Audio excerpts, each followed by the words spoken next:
do Arthur, como os prejuízos eram muito grandes dos critérios de autismo, né? O TDAH dele ficou lá no fim da fila das coisas que a gente, tipo assim, não era tão aparente. Conforme a gente foi trabalhando várias habilidades, né? Dentro do autismo, do programa que tinha, aí o TDAH foi se destacando depois, né? Algumas coisas que a gente tinha dificuldade e aí via que era, além de outras coisas, mas assim, essa questão atencional, né? De se manter atento, tanto inicial quanto depois, mesmo em assuntos que ele está engajado e que são de interesse dele, né?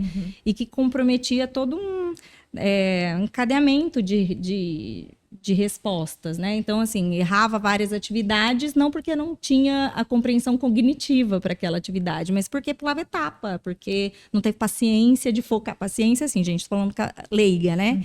De esperar o suficiente de todas aquelas informações para depois desempenhar essa atividade, né? Então, você falou aí uma parte muito importante, né? Então, vamos lá. TDAH, não podemos esquecer de impulsividade. Aí temos uma outra palavra-chave, postergação da resposta.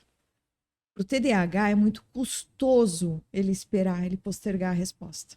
Demais. Eu vi aí você fechando os olhos, acho que você sabe o que é isso. Total. É um sofrimento. É muito difícil. E é chato. É chato. Eu sei que o Roberto reclama muito de mim, meu marido, assim, porque eu interrompo o tempo inteiro, mas eu não consigo muito bloquear um monte de pensamentos que vem acontecendo, assim, na minha cabeça. E isso ao longo da minha vida, assim, isso... Aí falar disso da impulsividade, né? Você tem consequências menores e você tem consequências maiores que te deixam disfuncional na vida por conta disso, né? E mesmo também fazendo as coisas que eu gosto. Então, o Altispod é um espaço que eu me concentro muito porque eu gosto demais. Então, eu fico aqui meio que passa o tempo que for e eu tô aqui e tal. Mas acho que tipo, é só isso na vida, porque do resto...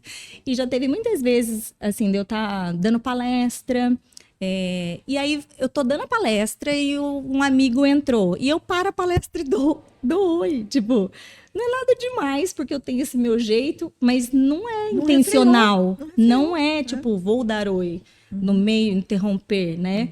Eu tô lembrando até o ano passado, em Jales, na palestra... Eu lembro que eu tava falando alguma coisa e eu vi uma amiga minha cochilando na plateia. Eu tava lá, eu lembro. Tava lá. E eu assim, Fabi, você tá dormindo na minha palestra e tal? E ela assim, tipo, ela tava super cansada, mãe, assim, tipo, esgotadaça, né? Ela é muito amiga. Eu não consegui refrear essa zoeira dela no palco, você lembra disso? Eu lembro. Mas assim, gente, assim, muita coisa acontecendo ao mesmo tempo, né? Então, quem convive comigo... Eu não termino de dar uma informação, já atropelo com outra coisa, parece que eu vou deixando tudo em aberto. Tudo em aberto, arquivos em aberto. É como quando você pega um computador e tem 20 janelas abertas, né? Então, são 20 tarefas que você não finalizou. Não finalizei. Mas você teve o impulso de fazer. Isso. Né? Por isso que uma palavra que também precisa ser associada quando a gente fala em TDAH é a motivação. Né? Motivação não no sentido de autoajuda, do que a gente conhece no dito popular de motivação. Motivação no sentido de impulso para a ação. O TDAH ele pode até ter um impulso para a ação, mas ele tem dificuldade em manter esse impulso para a ação. Então, por isso que ele começa inglês e para, ele começa a faculdade e para, ele começa a ler 3 livros e para. Ele tem aquele desejo. Quando a gente fala em cérebro de TDAH, nós estamos falando de alterações ali no centro dopaminérgico, no centro da recompensa. Então, o que acontece? Quando você tem uma redução, né, ali no centro de recompensa, concorda comigo que o TDAH ele precisa ter recompensa rápida, imediata, ele não consegue esperar muito. E precisa ser recompensa potente, precisa ativar o centro do prazer. Então, por isso que quando a gente dá devolutiva para pai e mãe, eles falam assim, não é possível, Luciana, que ele tem déficit de atenção. Ah, porque para o videogame ele fica horas, viu? Né? Se deixar ele com os amigos, ele fica horas. Agora tá namorando? Vê se esqueceu o namorado em casa. Não esqueceu, não. Então, assim, são coisas que dão prazer. Sim. Então, é muito provável que ele vá manter. Agora, quando ele consegue ter o impulso, ele acha que aquilo vai dar prazer para ele, realmente dá inicial, né? Então ele começa o curso de inglês. Só que pegar aquela recompensa a longo prazo, cara, é uma tortura para o TDAH. E aí o que ele faz? Ele desiste. E aí ele vai para uma outra hipótese, para uma outra situação, onde ele acha que vai ser mais rápido. Entendeu? Ele tenta pular etapas. Exato, cortar caminhos, né? Atalhos. E é uma coisa muito doida. Eu nunca tinha identificado, assim, tudo isso, né? E de entender o quanto de coisa ruim na minha vida, né? Que foi assim que eu fui largando. E foi um certo alívio. Não é alívio de sentar e descansar nisso, mas eu cresci com a sensação de ser irresponsável. Sensacional você falar disso, Mirella. Irresponsável, porque, ele não fez porque é irresponsável, sabe que tem que fazer, não fez por quê? E aí eu não fiz por inúmeros motivos, porque eu esqueci, porque eu confundi, porque eu troquei, porque eu não... E não é porque eu não quero, né? E os meus meios de me organizar são péssimos também, a minha parte executiva. Então, se você chegar na minha mesa do escritório em casa, que eu faço as coisas, é um monte de post-it, tipo, tudo quanto é lado, nada é concreto, tipo, eu não consigo nem ordenar uma organização disso. É uma coisa doida, assim. E é óbvio que isso te torna, assim, disfuncional, né? Eu ainda tive a sorte de ter uma família mais regrada e estruturada e que não me deixava por minha conta. Você vai. Tô te levando, tô te buscando, tipo... Então, controles externos me ajudam muito a me manter. Tá ouvindo aí, pessoal? Dica para pai e mãe, sensacional. Então, assim, os pais, eles acabam sendo o córtex frontal dos filhos durante um bom tempo. Até essas crianças, esses jovens, conseguirem desenvolver esse córtex frontal, essa terceira unidade funcional do nosso cérebro. E tá tudo bem, Mirella. Sim. Por quê? Porque tudo aquilo que uma criança consegue fazer com ajuda, muito provavelmente ela vai fazer sozinha no futuro, né? Então, quanto mais a gente organiza a vida de um TDAH, mais chance a gente dá para que ele habilite os sistemas atencionais dele e para que ele habilite esse córtex frontal e ele consiga fazer refreio dos impulsos.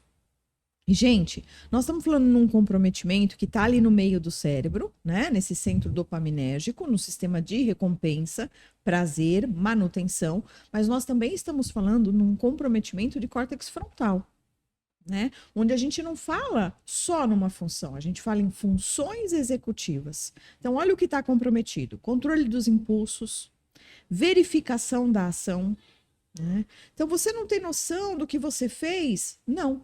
Você começou a ter noção quando eu comecei a conversar. É exatamente isso. Aí começa a cair a ficha. O planejamento está alterado. Por isso que eles têm miopia do tempo. Então você diz assim, você tem médico às 3 horas, né? Você precisa sair de casa às 2h30. O TDAH vai jurar para você às 2h23 que ele não está atrasado.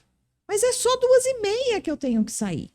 Né? Então ele não consegue fazer aquele planejamento de preciso me arrumar, preciso pegar os documentos que eu tenho que levar para consulta, porque 2h30 eu tenho que estar saindo. Então isso me gera muitos conflitos, muitas discussões, muito desgaste nas relações familiares. Você está falando, Dr. Paulo Liberalês, recado é para você. Você entende a minha dificuldade da pontualidade? Brincadeiras à parte, né? Assim, não é, como eu digo, a gente não pode descansar em diagnósticos, né? A gente tem que entender dificuldades e tentar se estruturar para isso, né? Mas para mim sempre foi uma coisa muito louca as pessoas que conseguem ser pontual e conseguem planejar e executar.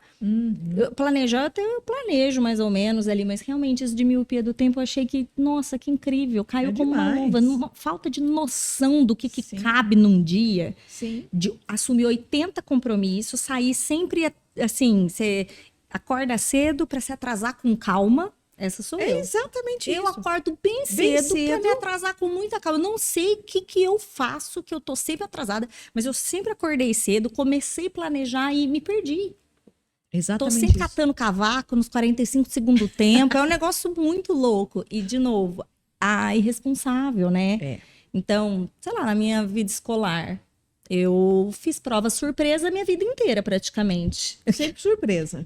sem surpresa, né? Porque falava, eu esquecia, não anotava. Então, eu lembro, minha mãe ficava assim, como que você não sabe?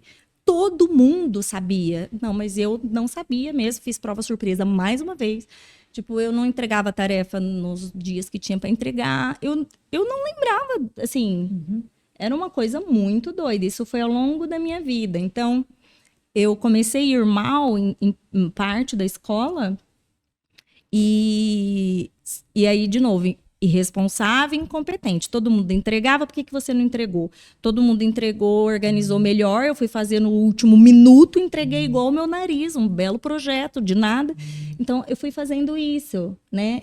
E aí, a minha saída foi o humor, né? Eu faço piada, tipo, faço uma gracinha e tal, e como se isso não afetasse. Mecanismo de defesa. De defesa. Mas isso ao longo de uma vida é muito horrível. Muito, muito. E aí nós temos que entrar nesse capítulo, né, Mirella? Isso, porque para autoestima, a construção que eu tive de autopercepção irresponsável, né? Irresponsável. Não é possível. Todo mundo faz, tem que fazer, não faz por quê? E que eu fui tendo sortes. Olha só, eu não consigo me sentir tipo assim, merecedora de alguns sucessos que eu tive. É como se eu tivesse dado sorte, porque eu dei azar em vários. Tipo assim, então, sabe, assim, não. Por quê? Porque eu não planejei direito, aconteceu meio que nos 45 de segundo tempo. E isso é muito preocupante. Então, mas você vê, né? Quando a gente fala em autoestima, Mi, nós estamos falando do cristal mais precioso que o ser humano tem dentro do psiquismo dele, né? Porque a autoestima deriva tudo. Deriva a sua autoconfiança, deriva as suas relações interpessoais. A visão que você tem de você mesma é a visão que você leva para fora.